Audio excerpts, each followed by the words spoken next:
कविता का शीर्षक कितनी अभागी होंगी वे औरतें।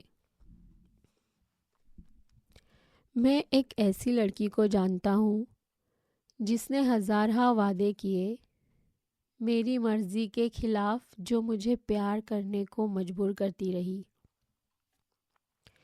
यो कि यह भी एक ताज्जुब था, वरना एक लड़की, एक खूबसूरत लड़की जो खुद अपनी ही नहीं दुनिया की निगाहों में भी थी खूबसूरती का कमाल, सिर्फ मेरे लिए प्रेम के गीत गुनगुनाती रही, फकत मेरे लिए प्यार के सपने सजाती रही।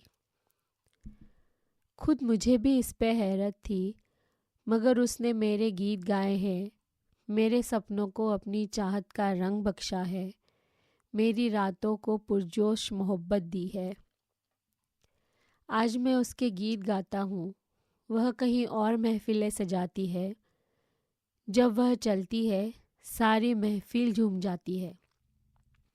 मैं हूँ कि कहीं दूर कोने में खड़ा उसकी राह तकता हूँ, वह मुझे देख नहीं पाती है।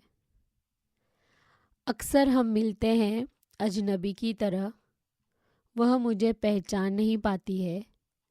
बस एक बात में आती है, मैं इस लड़की को जानता हूँ। और देर देर तक सोचता रहता हूँ, जन्म के समय सभी लड़के अमूमन भविष्य के मर्द ही तो होते हैं, लेकिन परवरिश के बाद माँओं के लाडले कितने मर्द रह पाते हैं?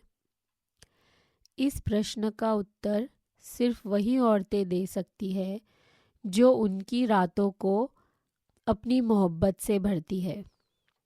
यानी कितनी अभागी होंगी वे औरतें जो दिखावे के लिए हर शाम सजती हैं और अपने हर अनुभव के बाद खून के आंसू रोती है।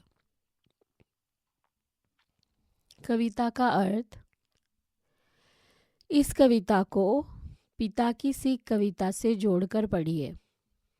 मेरे जीवन का आश्चर्य है कि पब्लिक प्लेसेस पर मैंने लड़कियों को रोते नहीं देखा और औरतों को लोगों के सामने हंसते नहीं देखा। उसका कारण भी शायद यही होगा। मैं फिलॉसफी का छात्र रहा हूँ। बौद्ध धर्म में क्षण भंगुरवाद का बड़ा महत्व है। इसके अनुसार नदी की जिस धारा में हम पहला गोता लगाते हैं, दूसरा गोता हम दूसरी धारा में लगाते हैं। क्यों? क्योंकि नदी तो सतत प्रवाहित हो रही है। अब आप मेरी निम्न कविता को पढ़िए, आपको मज़ा आएगा।